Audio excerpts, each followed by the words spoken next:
Berikut aja saja adalah sambutan dan orasi ilmiah dari Ketua Umum Pengurus Pusat Ikatan Sarjana Nahdlatul Ulama dengan judul Peran ISNU dalam membangun peradaban dan merawat jagat. Kepada beliau yang terhormat Bapak Dr. Kiai Haji Ali Mashkur Musa, MSI, MHum, CRGP, CLA, CAH, disilakan. Saya izin nanti tidak orasi ilmiah. Kalau ilmiah saya malu kepada Prof. Ahmad Sodiki, Rektor UNSUD, dan juga Kiai Haji Profesor Dr. Muhammad Rokib, Kiai saya, Rektor UIN Saizu. Jadi saya izin, ini namanya bukan orasi namun sambutan dan sedikit pengakuan. Jangan direkam dulu, saya salam dulu baru direkam. Biar rekamannya enak, komplit. Ya, kita mulai ya. Assalamualaikum warahmatullahi wabarakatuh. Bismillah, alhamdulillah, wassalatu wassalamu ala rasulillah wa ala alihi washabihi wa mawalah. La hawla wa la quwata illa billah. A'udzubillahi minasyaitonir rajim. Bismillahirrahmanirrahim. Ya ayyuhalladzina amanu taqullaha wa kunu ma'as shadiqin. Amma ba'da. Yang saya hormati, salam takdim saya kepada para alim, para guru, para masyayikh, para mursyid, para kiai, ibu nyai di forum yang mulia ini. Izinkan saya tetap menjadi murid-murid panjenengan sedanten. Untuk itu mohon kiranya saya senantiasa dibimbing baik secara pribadi maupun sebagai ketua umum pimpinan pusat Ikatan Sarjana Nahdlatul Ulama. Yang saya hormati Rois Suryah PCNU Banyumas, yang saya hormati Ketua Tanfidiyah PC ISNU PCNU Kabupaten Banyumas, Kiai Haji Imam Hidayat, matur suwun rawuhipun wonten ing majelis menika. Dalah ingkang kula hormati Romo Yai Zainur Rahman Rohli Al-Hafidz, sesepuh kita, muhtasar kita yang senantiasa membimbing kita. Yang saya hormati tentu Mbak Ima, ini adik saya, junior saya yang mewakili dapil mriki wonten DPR RI. Pramila prayunikun menawi wonten aspirasi langsung dumateng panjenenganipun. Yang saya hormati Pak Rektor UNSUD yang rawuh Profesor Dr. Ahmad Soddik, alhamdulillah mangayu bagyo dados Rektor UNSUD monumental buat kita semua karena darahnya kultural maupun struktural historis adalah NO asli, pakai shot asli. Yang saya hormati guru saya Profesor Dr. Kiai Haji Muhammad Rokib, dosen UIN Saizu, para ormas tokoh keagamaan yang hadir yang mulia ini dari berbagai agama tanpa menyebut nama, tapi insya Allah dari Buddha, Hindu, Katolik, Protestan, Konghucu, mungkin juga agama-agama yang lain. Salam silaturahim saya, salam kebangsaan saya, dumateng panjenengan sedanten. Moga-moga Indonesia tetap salam Pancasila yang mengedepankan semuanya, tidak membedakan kita, tetapi kita mengayomi satu kata Indonesia, Indonesia Jaya, Indonesia terus untuk menepakkan perdamaian di Indonesia dan di muka bumi ini. Yang saya hormati para dosen, pimpinan, beberapa rektor yang hadir di forum yang mulia ini, pimpinan cabang yang baru saja saya lantik, burung gladek hinggap di meja, setelah dilantik harus bekerja. Ini Pak Nurul tenang ya, jangan burung gelatik hingga jangan burung gelatik makam apem habis dilantik melempem. Teman-teman Bangum yang saya hormati yang hadir di forum ini, lembaga, juga adik-adik saya, sahabat saya dari PMI yang juga hadir di forum ini, semoga kita senantiasa mendapatkan maunah dan bimbingan dari Allah Subhanahu wa taala. Amin ya rabbal alamin. 5 hal yang ingin saya sampaikan di forum yang mulia ini, sebetulnya ini mensyarahi apa yang disampaikan oleh Yai Imam Hidayat sebagai PJN Banyumas. Kalau kita lihat kira-kira ada sinar di sana, hari ini kita di sini, kita baru melangkahkan satu kaki, belum utuh menginjak di abad kedua. Apa yang kita lihat sinar di sana? Nun asroqa fil qalbi, yaitu Indonesia ke depan, NU ke depan. Tentu kita harus menginjak di bumi ini, menginjak hari ini untuk memotret ke depan. Izinkan Bapak Ibu sekalian, kalau saya memotret bahwa kita sedang menginjak di dalam kaki yang belum kuat. Tantangan pertama adalah kemandirian ekonomi. Moga-moga setuju dengan saya. Kalau Indonesia hari ini APBN-nya sudah sekitar 2.600 triliun dan PDB, uang yang beredar semua ekonomi di Indonesia itu adalah 13 sampai 14 ribu triliun yearly setiap tahun. Saya ingin bertanya, NU mengelola uang berapa dari 13.000 triliun di dalam setiap tahunnya itu? Saya kok enggak yakin 501 triliun saja dikelola oleh warga NU yang itu menjadi kekuatan ekonomi di satu sisi. Di sisi yang lain, mereka kaya, mereka mempunyai uang puluhan triliun, ratusan triliun. Dia orang kaya raya, sedangkan orang NU adalah papa hina di bawah. Di satu sisi, padahal negeri ini didirikan oleh Nahdlatul Ulama sebelum merdeka. Jadi Bapak Ibu sekalian, ini yang saya terenyuh, ini yang panjenengan terenyuh. Begitu besarnya NU, begitu besarnya kontribusi NU, tapi negara ini ternyata meninggalkan NU, dan NU hanya menjadi marginal penonton di negeri sendiri. Padahal NU lah yang mendirikan negara, NU lah yang merumuskan Undang-Undang Dasar Negara Republik Indonesia melalui Kiai Wahid Hasyim, NU lah melalui Kiai Hasyim yang menanggalkan 7 kata Piagam Jakarta sehingga Indonesia bersatu. Apa yang diberikan negara untuk NU? Umatnya begitu banyak, orangnya tulus, tapi negara tidak pernah memperhatikan ekonomi warga NU. Karena itu, dalam pandangan saya, satu masalah, satu hakiki yang kita hadapi sekarang, izinkan yang utama adalah kemandirian ekonomi. Jadi saya mengajak kepada ISNU, rumuskan arah roadmap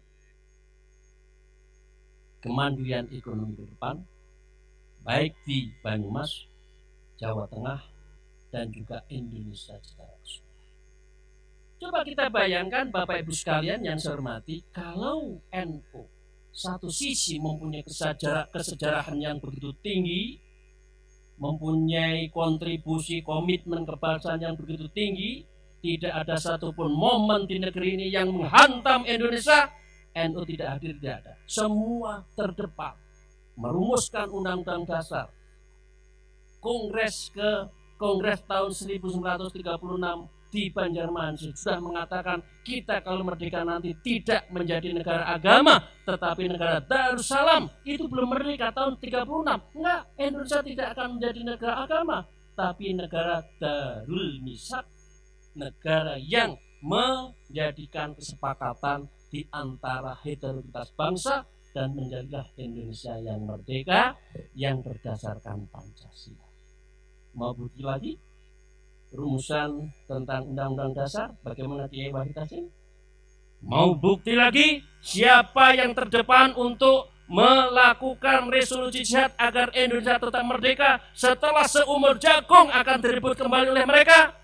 Nahdlatul Ulama dengan resolusi jihadnya Kiai Hasyim Asy'ari tanggal 22 Oktober 1940. Mau bukti lagi deadlocknya konstituante yang negara akan hancur, negara akan runtuh ketika kelompok kanan masih menginginkan voting agar Indonesia menjadi negara Islam. NU hadir, tidak. Kemudian deadlock, mundur, terjadilah suatu situasi kekacauan. Apa Kiai Wahab mengatakan waliul amri ad-daruri bis. Presiden Soekarno sah sebagai presiden kita untuk menjadikan sebuah pemerintahan, jangan sampai ada vacuum of power di dalam sebuah negeri. Karena di dalam prinsip tasawuf, sehari dipimpin seseorang yang alim tapi hancur, lebih baik dipimpin oleh orang yang tidak terlalu alim tapi negaranya aman. Pak Karno Islam. Karena itu keluarlah dalil waliul amri ad-daruri bis 65. Dari sumber malih, sinten ingkang paling depan untuk melawan PKI? Apakah partai lain? Apakah organisasi lain? Boten. Banser NU yang berhadapan-hadapan dengan PKI yang akan menggantikan negara Indonesia menjadi negara komunis. Kurang apa? Nah, ini yang saya katakan Bapak sekalian, perlu namanya rediscovery relation between NU with state. Kalau tidak dilakukan penataan ulang, Indonesia jalan sendiri, NU jalan sendiri, dua sayap ini terpisah, maka negara ini akan oleng.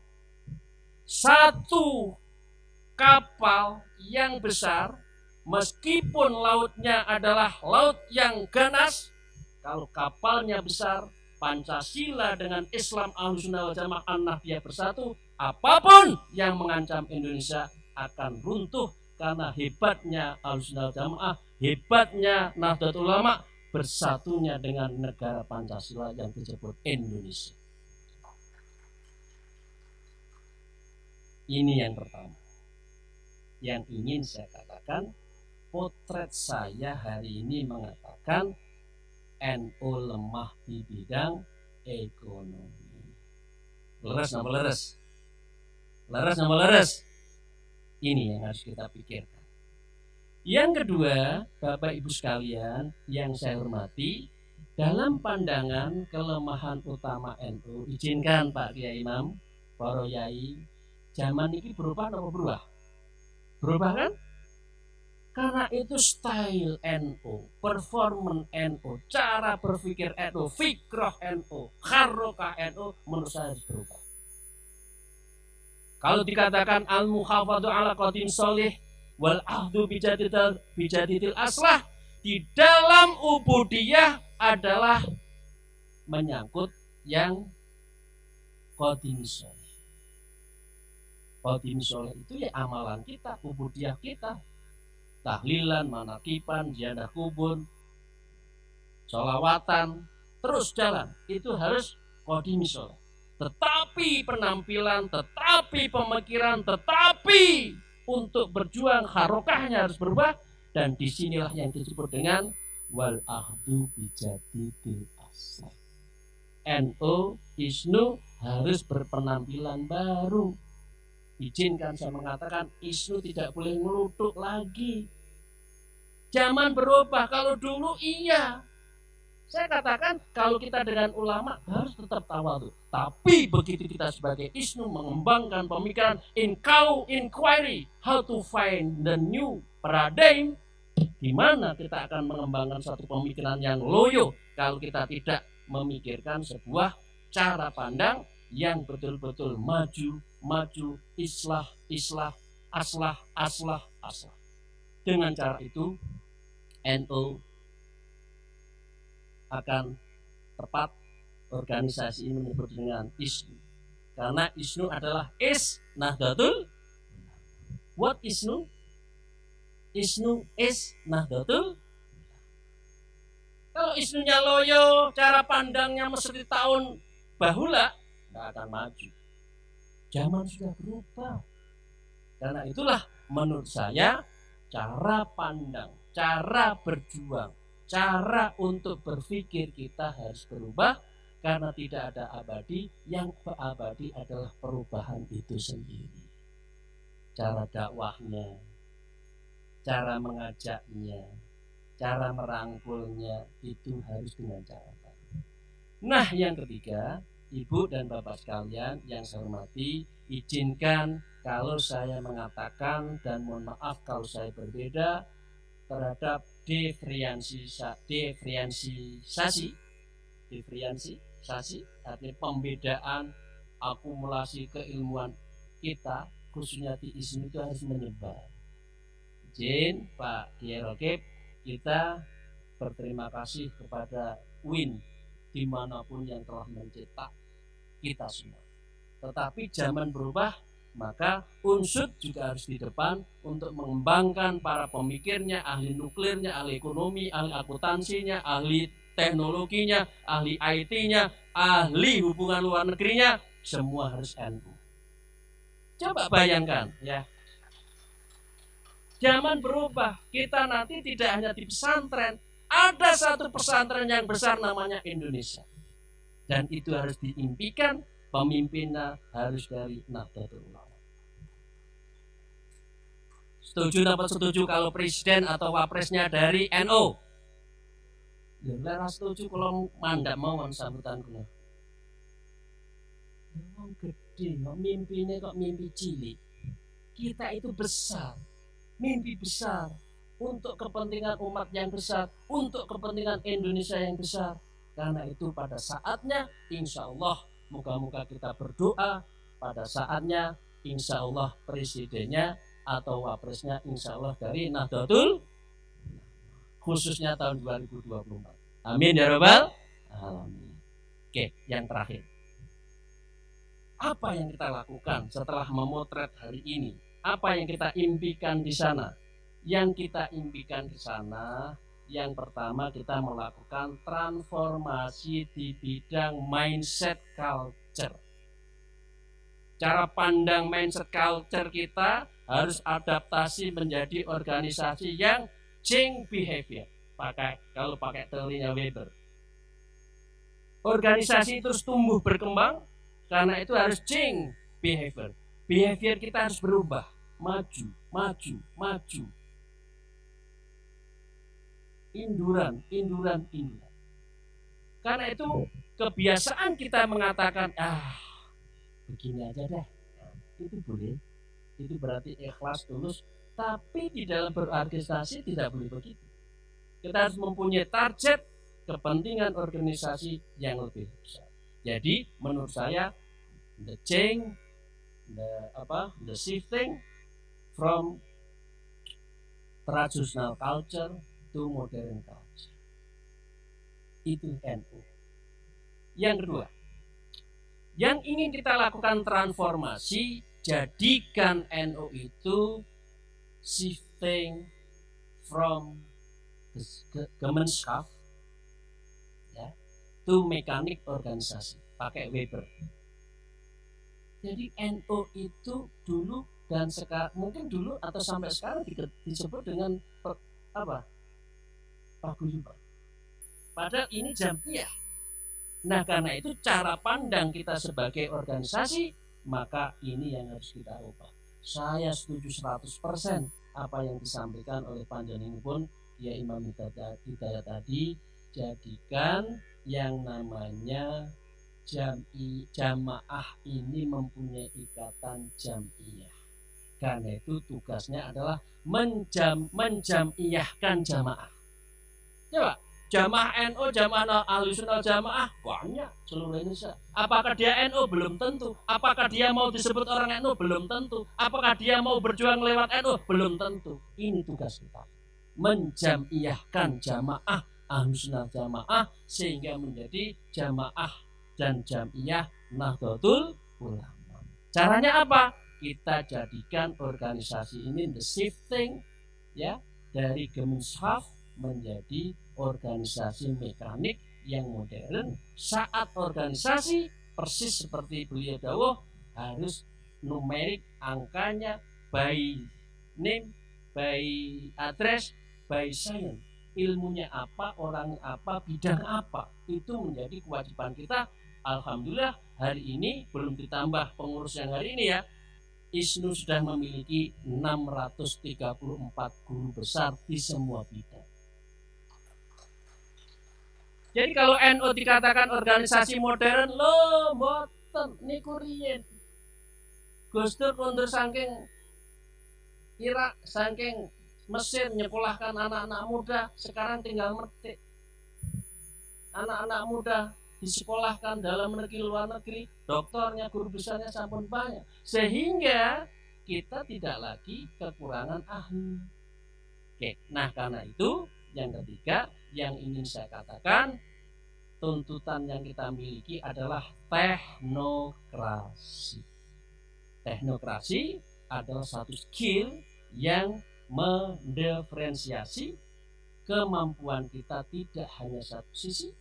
Kita ada ahli hukum tata negara, kita harus punya ahli teknologi, kita harus punya ahli hubungan luar negeri, punya hubungan IT, punya ilmuwan nuklir, dan semua ilmu-ilmu yang ada, sehingga pada saatnya ketika replacement untuk melakukan mobilitasi vertikal, maka dengan NU ada di semua pihak. Ini yang dikatakan kembali ke kita, NU ada di mana-mana itu tidak hanya sekedar NU, tidak hanya di satu partai, tetapi NU menempati di semua teknokrasi, birokrasi, usahawan di seluruh negeri, semua harus NU. Saya memimpikan itu dan kita harus menuju ke sana. Yang keempat, the shifting, maaf Mbak Emma, the shifting just political orientation to economic orientation. Perpindahan, pergeseran tidak hanya orientasi politik, tetapi menuju orientasi ekonomi.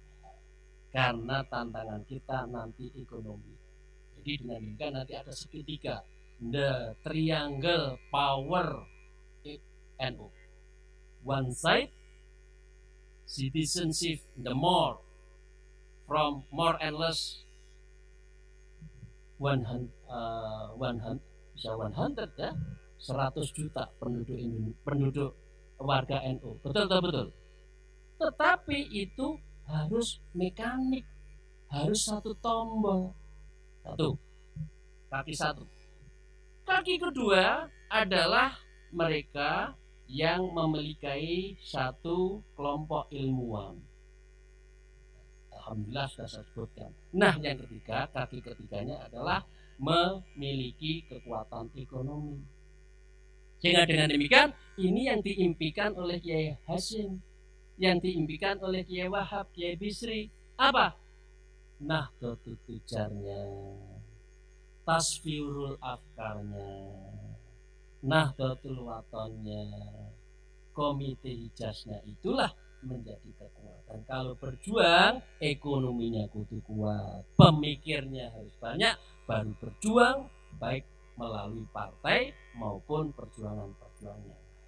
Nah bayangkan Bapak Ibu sekalian, maaf, penduduknya, pemilih kita itu lebih dari 100 juta, ya, punya konglomerat baru. Saya selalu menyebut di mana-mana, maaf, izin Pak Khairul Tanjung. Ya, kalau saya selalu saya jadikan contoh, Pak Khairul Tanjung sebelum Pak Presiden jadi Pak Presiden SBY itu ya pengusaha biasa.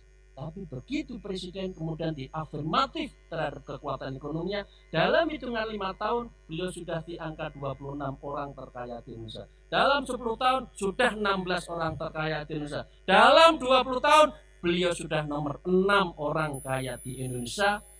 Saya mimpi ini kalau NU yang jadi 10 besar konglomerat di Indonesia NU, betapa indahnya PKB, betapa indahnya NU, betapa indahnya pesantren, mau nyumbang untuk 2 lokal, 3 lokal, memperbaiki sanitasi, gampang.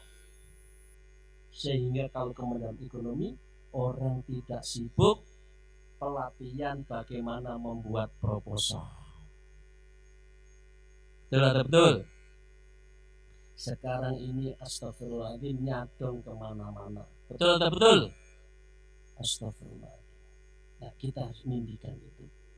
Punya 100 juta, punya ekonomi yang hebat, punya teknokrat yang kuat. Pak Jokowi kemarin dipilih 87 juta, 81 juta saja sudah menjadi presiden. Padahal ini NU punya 120 juta, bersatu punya duit, semua kompak satu tombol. Apakah hatta ila yaumil akhir presiden dan wapres Indonesia tidak dari NU? Amin. Ya Rabbal Alamin. Mimpi besar itu seperti itu. Jangan mimpi kecil. Orang besar mimpinya kecil. Oke? Jadi ini yang kita impikan. Nah, itu yang ketiga. Yang keempat, bekerjalah hanya jangan sebagai pengurus organisasi pada umumnya. Mas, panjenengan kenapa? Saya pengurus ini. Terus, nggih pengurus ini. Nggih pengurus itu. Banum ini nggih pengurus. Banum itu pengurus. Cabang ini pengurus. Oh, terus panjenengan itu kerjaannya pengurus nggih. Enggak. Harus berubah. Kita harus concern sebagai pemimpin organisasi, bukan pengurus saja. Kalau pemimpin, orang nggak akan nuntut. Mengapa dia pengurus? Jangan-jangan pekerjaannya sebagai pengurus, di sini ada bisyarah, di situ ada bisyarah, di situ panitia ada sisa, kemudian sisanya mana SHU-nya, mana sisa hasil usaha kita membuat proposal kemarin. Astagfirullahaladzim. Ke depan tidak boleh. Ber-NU tidak lagi boleh menuntut bisyarah. Apa yang ada, hiduplah NU. Hidupilah, jangan Anda mencari hidup. NU itu bukan nunut urip, tetapi kita nderek ulama, karena ulama Nahdlatul Ulama, ulama lah warasatul anbiya, ulama lah sebagai surujul ummah. Terakhir yang kelima, transformasi yang kita lakukan adalah transformasi di bidang instrumen organisasi. Kiai Imam Satu sampun dawuh, mekanik, teknokrasi di bidang organisasi dirapikan. Saya senang tadi Pak Imam, Pak Kiai, Isnu sudah punya tanah, Isnu sedang membangun pendopo di jalan apa tadi, sekaligus tadi bakti sosial pengobatan gratis. Ini contoh real. Dan ini ke depan seperti itu. Organisasi ini jangan paguyuban, harus instrumen organisasinya hidup. Dengan cara itu kita akan menjadi organisasi yang besar. Demikian Bapak Ibu sekalian, 3 masalah dan 3 transformasi yang harus kita lakukan NU ke depan. Insya Allah dan moga-moga NU selalu dalam lindungan Allah Ta'ala. NU memasuki abad kedua ini, kita mandiri di bidang ekonomi, siap di bidang teknokrasi, kuat di bidang ideologi Ahlussunnah wal Jamaah Nadiyah. Karena Bapak Ibu sekalian, teman-teman dari agama lain, karena NU inilah yang sukanya merangkul, bukan mereka yang suka memukul. Itu beda sedikit, marah. NU itu adalah Islam yang ramah, bukan Islam yang marah. Islam yang betul merangkul, bukan memukul. Islam yang mengajak, bukan Islam yang sukanya menginjak-injak seperti mereka. Bapak Ibu sekalian, Nyesel itu adalah di belakang. Coba kalau Indonesia ini dipimpin oleh mereka yang garis keras, kemudian ingin memisahkan dan mengganti negara Islam menjadi Pancasila dirubah, apa yang terjadi? Indonesia kenyataannya heterogen. Inaklam datar bangsa wajah langsung bawa kembali ta'arufi, berkabilah, bersuku, beragama, kulitnya, rambutnya berbeda. Itu sunatullah yang harus dijaga. Dan itu NU menjaga, merangkul semuanya. Nah karena itu saya mimpi dan saya mengajak, kalau memilih pemimpin carilah yang ramah, carilah yang rangkul, carilah yang ahli sunnah jamaah, demi li'ilali kalimatillah al-Islam ala al-sunnah wal jamaah an-nahdiyah. Demikian, terima kasih. Akhirul kalam.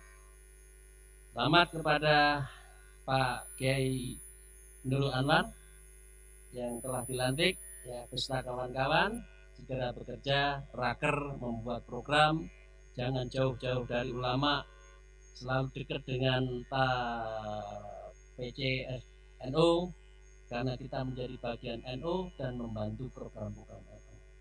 Kepada Allah lah saya berserah diri dan memohon perlindungan. Semoga Allah meridhoi dan memberkahi kita semua, termasuk saya. Mohon izin, moga-moga saya istiqomah, ikhlas, dan betul-betul sabar di dalam berorganisasi.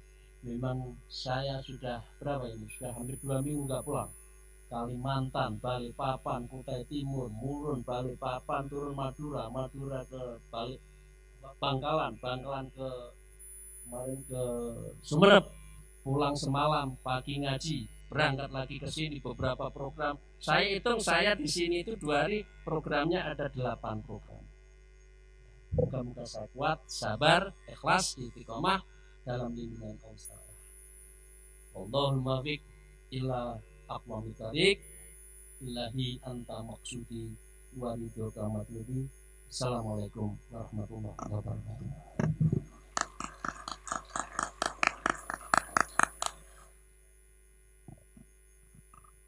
Terima kasih kepada beliau, Ketua Umum Pengurus Pusat Ikatan Sarjana Nahdlatul Ulama, Dr. Kiai Haji Ali Baskur Busa, MSI MHUM, dan izinkan kami membalas sedikit pantun dari beliau. Beli batik di Pasar Sokaraja, pengurus hari ini dilantik, insya Allah ISNU akan jaya. Amin, amin ya rabbal alamin.